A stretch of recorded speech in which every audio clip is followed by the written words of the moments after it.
The transfiguration of Jesus, प्रभु यीशु के रूप का जलाली होना पवित्र वचन में एक बहुत ही अद्भुत घटना है। इस घटना के दरमियान प्रभु यीशु का ये दुनियावी शरीर बदन जलाली रूप में बदल गया था। हम कह सकते हैं कि कुछ वक्त के लिए प्रभु यीशु का शरीर महिमामय शरीर में तब्दील हो गया था।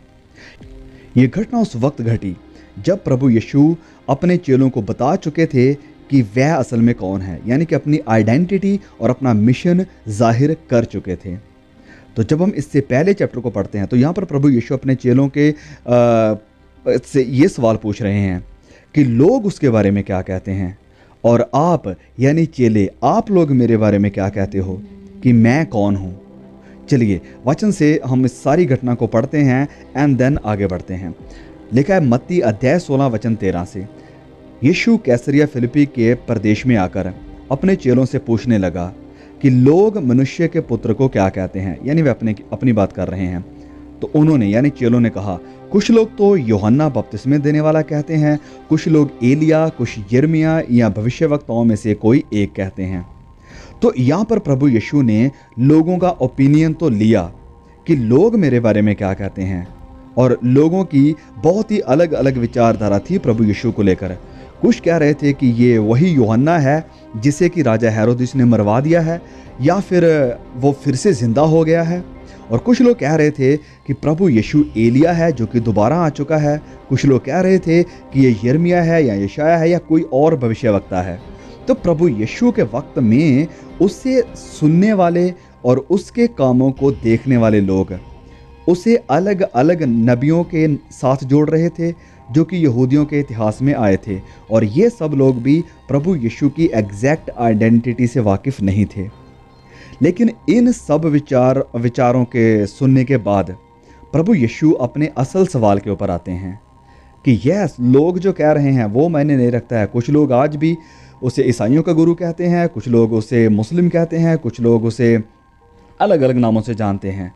लेकिन प्रभु यीशु का जो मेन सवाल है वो आपके लिए है, मेरे लिए है। तो फिर प्रभु यीशु अपने असल सवाल के ऊपर आते हैं और वह कहते हैं, परंतु तुम मुझे क्या कहते हो। वचन 15 में, तुम मुझे क्या कहते हो।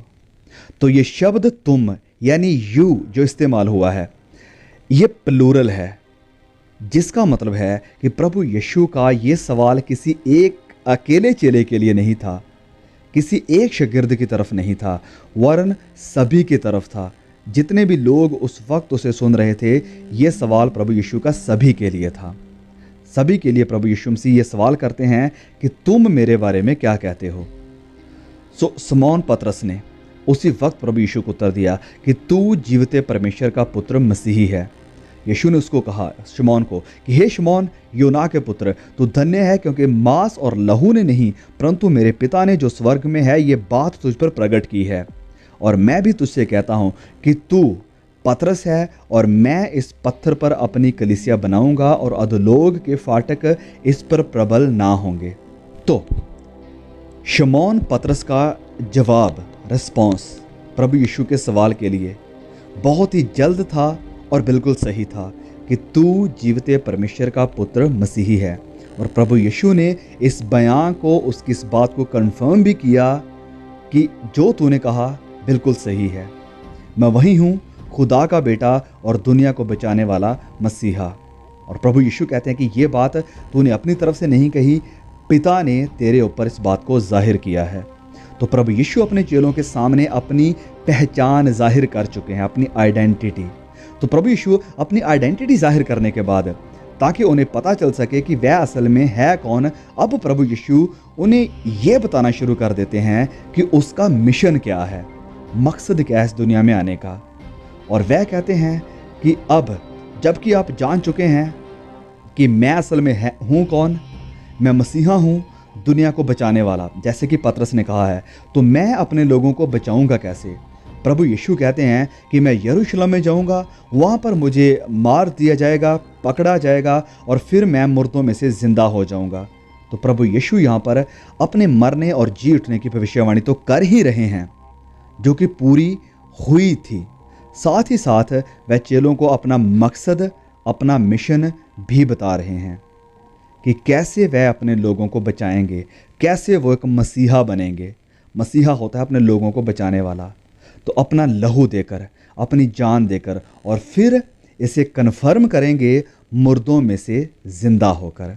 तो हम वचन से इस घटना को पढ़ते हैं। लिखा है मत्ती अध्याय 16 वचन 21 में, जब हम आगे आ जाते हैं, इस पे लिखा है, उस समय से यीशु अपने चेलों को बताने लगा कि मुझे अवश्य है कि यरूशलेम को जाऊं और प्राचीनों और प्रधान याजकों और शास्त्रियों के हाथ से बहुत दुख उठाऊं और मार डाला जाऊं और तीसरे दिन जी उठूं। ये मकसद है, मिशन है प्रभु यीशु का, जो अपने चेलों को वो सिखाने लगे। तो यहाँ हम देखते हैं अध्याय 16 में प्रभु यीशु ने अपनी पहचान जाहिर की, उसके बाद अपना मिशन मकसद जाहिर किया, और फिर तीसरी बात जो प्रभु यीशु जाहिर कर रहे हैं इसी चैप्टर में, ट्रांसफिगुरेशन से पहले, जलाली होने से पहले, वो ये है कि उसके पीछे चलने की कीमत क्या होगी, मतलब क्या है उसके पीछे चलने का। जब आप मेरे पीछे चलोगे तो आपको कौन सी कीमत चुकानी पड़ेगी। और ये सारी चीज़ें एक्सप्लेन करने के बाद, बताने के बाद और जाहिर कर देने के बाद, फिर प्रभु यीशु अकेले जाते हैं और साथ में लेते हैं इस छोटे से ग्रुप को, जिसमें शामिल थे याकूब, पतरस और यूहन्ना। तो हम पढ़ते हैं इस चीज़ को मत्ती अध्याय 17 वचन 1 से लेकर 3 तक में। लिखा यहाँ पर, 6 दिन के बाद यीशु ने पतरस और याकूब और उसके भाई यूहन्ना को साथ लिया और उन्हें एकांत में किसी ऊंचे पहाड़ पर ले गया, तीनों को। और वहाँ उनके सामने उसका रूपांतरण हुआ, यानी ट्रांसफिगुरेशन हुआ, और उसका मुंह सूर्य के समान चमका और उसका वस्त्र ज्योति के समान उजला हो गया। तो प्रभु यीशु ने अपनी पहचान जाहिर करने के बाद, अपना मिशन जाहिर करने के बाद और उसके पीछे चलने की कीमत जाहिर करने के बाद अपने साथ इस एक छोटे से ग्रुप को लिया है, जिसमें जैसे मैंने बताया पतरस, याकूब और यूहन्ना है और प्रभु यीशु खुद हैं। और वह सब लोग इस पहाड़ के ऊपर गए हैं। और जब प्रभु यीशु उनसे थोड़ा अलग होकर प्रार्थना करने के लिए गए तो वह एक सफ़ेद रोशनी में तब्दील हो गए। वचन कहता है कि उसके कपड़े पूरी तरह से सफ़ेद हो चुके थे, ज्योति की नहीं, रोशनी की तरह हो गए थे। और इस अजब नज़ारे को देखते हुए प्रभु यीशु के ये तीनों चेले काफ़ी हैरान थे, और ये उन सब के लिए एक बहुत ही अननेचुरल और अद्भुत घटना थी, जैसे कि उन्होंने प्रभु यीशु के साथ पहले कभी नहीं देखा था। और ये वचन हमें ये भी बता रहा है कि उसका मुंह सूर्य के समान हो गया, सूर्य के समान।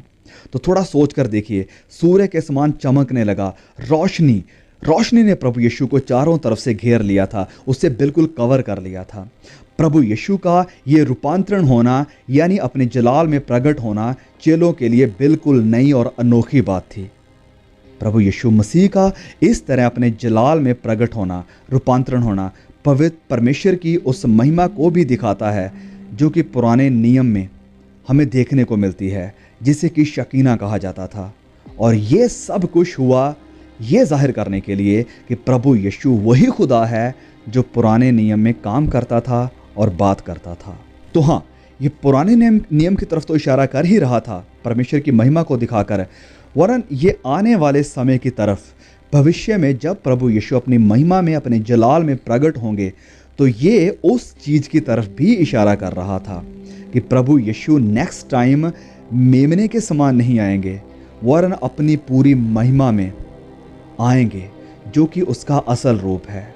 वह यहूदा के बब्बर शेर के समान आएंगे, राजाओं के राजा, प्रभुओं के प्रभु बनकर आएंगे, और हर कोई तब उसे देखेगा।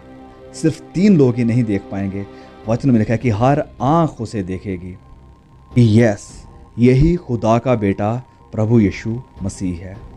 और फिर ये घटना यहाँ पर नहीं रुकती है, जैसे कि ये काफ़ी नहीं था।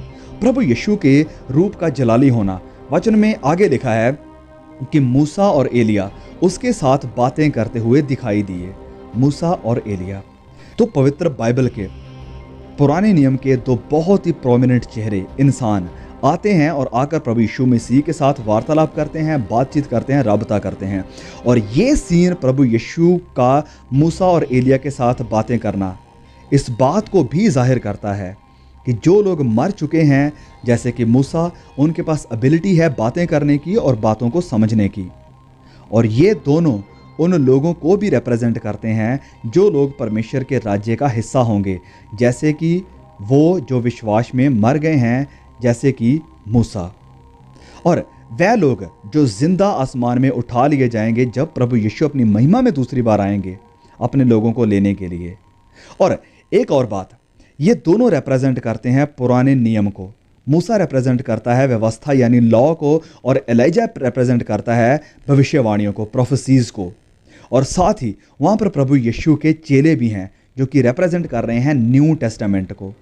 तो ये पुराना और नया नियम एक ही इंसान के इर्द गिर्द घूमता है और उसी की तरफ इशारा करता है, फोकस करता है, और वह इंसान कोई और नहीं है वरन ये वही है जो उनके सामने खड़ा था, खुदावन यीशु मसीही।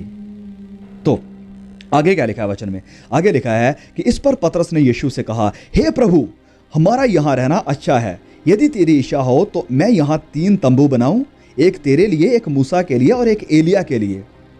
वह बोल ही रहा था कि एक उजले बादल ने उन्हें छा लिया और उस बादल में से ये शब्द निकला कि ये मेरा प्रिय पुत्र है जिससे मैं प्रसन्न हूं, इसकी सुनो।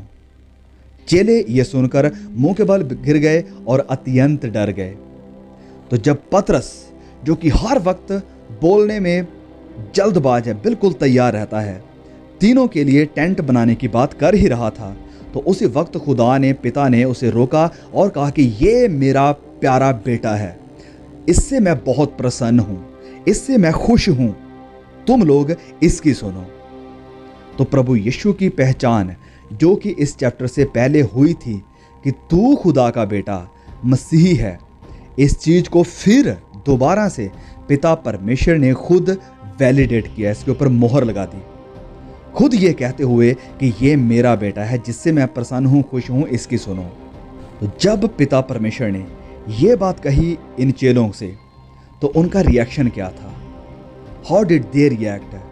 वचन में लिखा है कि वह लोग सुनते ही मुंह के बल गिरे और अत्यंत डर गए, बहुत ज्यादा वह डर गए। फिर आगे वचन 7 और 8 में लिखा है कि यीशु ने पास आकर उन्हें छुआ, चेलों को छुआ, टच किया और कहा, उठो, डरो मत। तब उन्होंने अपनी आंखें उठाकर यीशु को छोड़ और किसी को नहीं देखा। प्रभु यीशु को छोड़ किसी और को नहीं देखा। जब चेले डरकर गिर गए थे, प्रभु यीशु कहते हैं कि उठो, डरो मत, और इसके बाद जब उन्होंने आंखें उठाकर देखा तो उन्हें कोई भी नजर नहीं आया सिवाय खुदावंद यीशु मसीह के। तो ऐसा क्यों हुआ? क्यों प्रभु यीशु ही उन्हें दिखाई दिए? क्योंकि इसमें भी एक डीप मैसेज है, एक मैसेज है, यस, हम सब के लिए। और ये इस बात को ध्यान से सुनिए, प्लीज आप इस बात को ध्यान से सुनिए, क्योंकि मूसा की व्यवस्था और नबियों की नबूवतें यानी भविष्यवाणियां, प्रोफेसीज, ये सब प्रभु यीशु की तरफ ही हमें लीड करते हैं, हमें लेकर जाते हैं। ये दोनों इस चीज को जाहिर कर रहे हैं कि हम लोग कुछ भी नहीं हैं, यही है प्रभु यीशु, इसी की तरफ देखो, इसी की सुनो। तो पुराना नियम हमें किसी एक मसीहा की तरफ डायरेक्ट करता है जिसका इंतजार पुराने नियम के लोगों को था। तो सारी लिखतें प्रभु यीशु मसीह की तरफ तो इशारा करती हैं और मसीह यीशु ही फोकस में हैं। और जैसे पास्टर पॉल वॉशर कहते हैं कि अगर पुराने नियम की हर एक किताब में प्रभु यीशु नहीं है तो हमारे पास सिर्फ कहानियां हैं और कुछ नैतिक बातें हैं, लेकिन जिंदगी नहीं है और उम्मीद नहीं है। उम्मीद और जिंदगी हमें केवल खुदावंद यीशु मसीह में ही मिलती है। हम एक वचन पढ़ते हैं जो इस बात को हमारे लिए और ज़्यादा क्लियर और स्पष्ट कर देता है, और यह वचन है लूका अध्याय 24 वचन 27, लूक 24 वर्स 27। तब उसने मूसा से और सब भविष्यवक्ताओं से आरंभ करके सारे पवित्र शास्त्रों में से अपने विषय में की बातों का अर्थ उन्हें समझाया। अपने विषय में यानी उसके विषय में की हुई बातों का अर्थ उन्हें समझाया। ओके, तो चलिए वापस आते हैं हमारे उसी वचन के ऊपर जिसकी हम स्टडी कर रहे हैं, जिसका हम अध्ययन कर रहे हैं, मत्ती अध्याय 17। तो आगे जब हम वचन 9 में पढ़ते हैं, वहां पर लिखा है, जब वह पहाड़ से उतर रहे थे तब यीशु ने उन्हें यह निर्देश दिया, जब तक मनुष्य का पुत्र मरे हुओं में से ना जी उठे तब तक जो कुछ तुमने देखा है किसी से ना कहना। किसी से ना कहना जो कुछ भी तुमने देखा है, जब तक मनुष्य का पुत्र मरे हुओं में से जिंदा ना हो ले। तो ये वचन कह रहा है कि जब प्रभु यीशु अपने चेलों के साथ नीचे आ रहे थे, इस पहाड़ से उतर रहे थे, तो उन्होंने अपने चेलों को मना किया, जो कुछ भी आपने देखा है वह तब तक किसी को ना बताना जब तक मैं मर के जिंदा ना हो लूं। जिसका मतलब है कि प्रभु यीशु चाहते थे कि उसके मुर्दों में से जिंदा होने से पहले ये दर्शन, ये विजन, ये सीन जो उन्होंने देखा है, किसी को भी पता ना चले, किसी के भी कानों तक ये बात ना पहुंचे। अब आपके मन में भी ये सवाल होगा, मेरे मन में भी था, कि क्यों प्रभु यीशु कई बार, हमने पढ़ा है वचन में, मना करते अपने चेलों को, लोगों को, कि किसी से मत बताना, किसी को मत कहना। क्यों प्रभु यीशु ऐसा कहते थे? तो मैं यहाँ पर आपको बताता हूँ इस विज़न को जो अभी चेलों ने देखा है, क्यों प्रभु यीशु चाहते थे कि किसी को इसके बारे में पता ना चले। क्योंकि कुछ लोग ऑलरेडी प्रभु यीशु को वह राजा मानते थे जो कि उन्हें आज़ाद करने के लिए आया है, जो उन्हें रोम की गुलामी से आज़ाद करेगा, और वह लोग उसे राजा बनाना चाहते थे। और अगर वह सारा विज़न जो चेलों ने देखा लोगों को पता चल जाता, बता देते कि असल में प्रभु यीशु है कौन, तो लोग उसी वक्त कुछ ऐसे डिसीजन ले लेते प्रभु यीशु को लेकर जो कि उसके मिशन में, उसके मकसद में रुकावट का कारण बन सकते थे। लेकिन प्रभु यीशु जो कि पूरी अच्छी तरह से जानते थे इन सारी बातों को, इसीलिए उन्होंने कहा कि किसी को मत बताना, क्योंकि प्रभु यीशु का जब तक वह इस धरती के ऊपर हैं, ये मकसद या मिशन नहीं था कि अपने राज्य को इस्टेब्लिश करे, क्योंकि सबसे पहले उनका मिशन क्या था, जैसे कि हमने शुरुआत में देखा है, पढ़ा है, उनका मिशन था मेरे और आपके गुनाहों के लिए कुर्बानी देना, अपना लहू हमारे लिए देना, पिता का और हमारे बीच में जो दीवार है उसको हटाना और हमारा मिलाप दोबारा पिता के साथ करवाना। तो ये मिशन सबसे पहले प्रभु यीशु मसीह के सामने है, ना कि कुछ और। इसीलिए प्रभु यीशु अपने चेलों से कहते हैं कि मैं नहीं चाहता कि किसी को भी इस चीज़ के बारे में पता चले कि मैं असल में हूँ कौन। उन्हें पता चलना चाहिए कि मैं कौन हूँ, लेकिन अभी नहीं, मेरे मरने और जी उठने के बाद, क्योंकि सबसे पहले मुझे अपने मिशन को कंप्लीट करना है। तो हाँ, यस, प्रभु यीशु मसीह बादशाह है, वो राजाओं का राजा है, वह खुदावंदों का खुदावंद है, जो फिर अपनी महिमा में लोगों के सामने प्रकट होगा और हर आंख उसे देखेगी। लेकिन इस वक्त तक, यानी कि उसके मरने तक, प्रभु यीशु नहीं चाहते थे कि किसी को भी ये पता चलना चाहिए, ये पता चले कि मैं कौन हूँ। तो बाद में उन्हें पता चलना चाहिए, बाद में जाकर प्रचार करना इस सब चीज़ों के बारे में कि मैं कौन हूँ, लेकिन पहले मेरे लिए मरना और जी उठना जरूरी है। आगे पढ़ते हैं वचन को, मत्ती 17:10-13 तक में आगे लिखा है, और उसके चेलों ने फिर उससे पूछा, फिर शास्त्री क्यों कहते हैं कि एलिया का पहले आना अवश्य है, जरूरी है? प्रभु यीशु ने उत्तर दिया, एलिया तो अवश्य आएगा, सब कुछ सुधारेगा, परंतु मैं तुमसे कहता हूँ कि एलिया आ चुका है और उन्होंने उसे नहीं पहचाना, परंतु जैसा चाहा वैसा उसके साथ किया। इसी प्रकार से मनुष्य का पुत्र भी उनके हाथ में दुख उठाएगा। तब चेलों ने समझ लिया कि उसने हमसे यूहन्ना बपतिस्मा देने के वाले के विषय में कहा है। तो यहाँ एक और चीज़ क्लियर हो रही है। देखिए, प्रभु यीशु का मूसा और एलिया के साथ ये मुलाकात करना चेलों के अंदर इस सवाल को लेकर आया कि शास्त्री तो कहते हैं कि एलिया का पहले आना अवश्य है, जरूरी है, और प्रभु यीशु ने उनके इस सवाल का जवाब ये दिया कि एलिया तो ऑलरेडी आ चुका है। लेकिन उन्होंने उसके साथ वैसा ही किया जैसा वह चाहते थे, उन्होंने उसे नहीं पहचाना। और फिर प्रभु यीशु कहते हैं कि ऐसे ही जैसे उन्होंने जॉन द बैप्टिस्ट के साथ किया, उसे नहीं पहचाना, उसे रिजेक्ट किया, उसके मैसेज को रिजेक्ट किया, वैसे ही ये लोग मुझे भी नहीं पहचानेंगे, मुझे और मेरे मैसेज को रिजेक्ट करेंगे, और मेरे साथ भी वैसा ही करेंगे जैसा उन्होंने यूहन्ना के साथ किया। तो प्रभु यीशु इस जवाब में एलिया और जॉन द बैप्टिस्ट की आइडेंटिटी को भी स्पष्ट कर देते हैं। तो चेलों को तुरंत पता चल जाता है, जैसे हमने पढ़ा है, कि प्रभु यीशु बात कर रहे हैं यूहन्ना बपतिस्मा देने वाले के बारे में, कि यही यानी यूहन्ना बपतिस्मा देने वाला ही एलिया है। तो प्रभु यीशु का रूपांतरण होना the transfiguration of Jesus Christ provides further evidence that Jesus Christ is the divine Son of God. और ये कोई इत्तेफाक नहीं था कि ये ट्रांसफिगुरेशन प्रभु यीशु की आइडेंटिटी जाहिर कर देने के बाद में हुआ था, क्योंकि जो कन्फेशन पतरस ने सारे चेलों के सामने प्रभु यीशु के बारे में किया था, उसी वक्त प्रभु यीशु ने उसे कन्फर्म कर दिया था। लेकिन इसके बाद खुदा ने, पिता ने खुद पतरस के इस कन्फेशन को और इस सच्चाई को वैलिडेट किया, इसके ऊपर मोहर कर दी। और फिर एक और बात है, एलिया का जो कि पुराने नियम का एक प्रोमिनेंट फिगर है, और मूसा का जो कि यहूदियों के लिए दूसरा सबसे बड़ा इंसान है जिसने उन्हें लॉ यानी व्यवस्था दी। तो इन दोनों का प्रभु यीशु मसीह के साथ आना और इनके साथ वार्तालाप करना ये भी जाहिर करता है और इस बात की तरफ भी इशारा करता है जो बात हमने ऑलरेडी पढ़ी है कि प्रभु यीशु व्यवस्था को और भविष्यवाणियों को पूरा करने आए हैं। उन्हीं में सारी व्यवस्था और सारी भविष्यवाणियां पूरी होती हैं। तो प्रभु यीशु के रूप का जलाली होना, रूपांतरण होना और उसके बाद पिता परमेश्वर का ये बोलना कि ये मेरा प्यारा बेटा है जिससे मैं प्रसन्न हूँ। पिता उससे प्रसन्न है। क्यों था? क्योंकि प्रभु यीशु पिता की बात को मानते थे। दैट मीन्स जो मकसद, जो मिशन पिता ने प्रभु यीशु को दिया था, वह फेथफुली, वफादारी के साथ उसे पूरा कर रहे थे। और इसीलिए पिता कहते हैं कि मैं इससे खुश हूँ। अब खुदा मुझे और आपको भी अपने बेटे और अपनी बेटियां कहते हैं। हमें अपने बेटे बेटियां होने के लिए बुलाया है और उन्होंने हमें भी एक मिशन दिया है, एक मकसद दिया है जब तक हम इस धरती के ऊपर हैं। आप कहेंगे कि हम कौन हैं, क्या है हमारा मिशन, क्या है हमारा मकसद?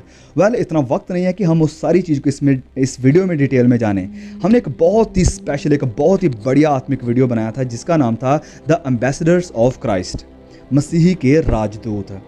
अगर आपने उस वीडियो को नहीं देखा तो मैं सोचूंगा कि आपने बहुत बड़ी चीज़ को मिस किया हुआ है। प्लीज़, मैं वीडियो का लिंक नीचे आपको डिस्क्रिप्शन में दे दूंगा। इस वीडियो को देखने के बाद उस वीडियो को आप सर्च करके भी देख सकते हैं, tell the truth Yakub ambassador of Christ, या नीचे डिस्क्रिप्शन में भी आपको वो वीडियो मिल जाएगी। उसमें आपको पता चलेगा कि आपका मकसद क्या है, आपका मिशन क्या है और आप मसीह यीशु में अब कौन हैं। अब चलिए हम इस वीडियो में आगे बढ़ते हैं। प्लीज़ उस वीडियो को देखना मत भूलना। अब हम अपनी ज़िंदगी की तरफ देखें, अपने आप को देखें कि क्या हम खुदा के उस मकसद को, उस मिशन को पूरा कर रहे हैं जिस मकसद के साथ, मिशन के साथ उसने हमें भेजा है। क्योंकि प्रभु यीशु कहते हैं कि जैसे पिता ने मुझे भेजा है वैसे ही मैं भी तुम्हें भेजता हूँ। पिता ने मुझे भेजा है, मैं तुम्हें भेज रहा हूँ। यूहन्ना अध्याय 20 वचन 21 में। अब क्या पिता हमारे बारे में ये कह सकते हैं? हमारे कामों को देखकर, हमारी ज़िंदगी को देखकर, हमारे स्वभाव को देखकर, हमारे विश्वास को देखकर, हमारी वफादारी को देखकर क्या पिता ये कह सकते हैं कि मैं इससे प्रसन्न हूँ? क्या वह आपसे प्रसन्न हैं? अपने आप से ये सवाल पूछिए कि क्या पिता मुझसे, मेरी ज़िंदगी से, मेरी चॉइसेस से, मेरे बिहेवियर से, मेरी बातों से, मैं जो कुछ स्क्रीन के ऊपर देखता हूँ, इससे, मेरे कपड़े पहनने के तरीके से, मेरी प्रेयर लाइफ से, मेरे बाइबल टाइम टेबल से, जितना टाइम मैं बाइबल को देता हूँ, क्या पिता इससे प्रसन्न हैं, खुश हैं?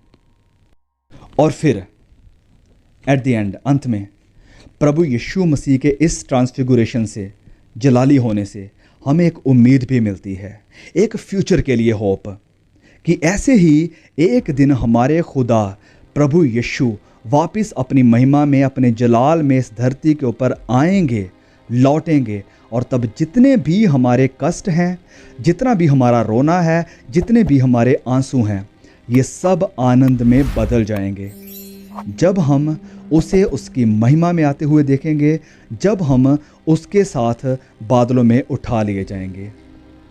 ये हमें फ्यूचर की एक उम्मीद, होप देता है और प्रेजेंट के लिए तसल्ली और हौसला देता है।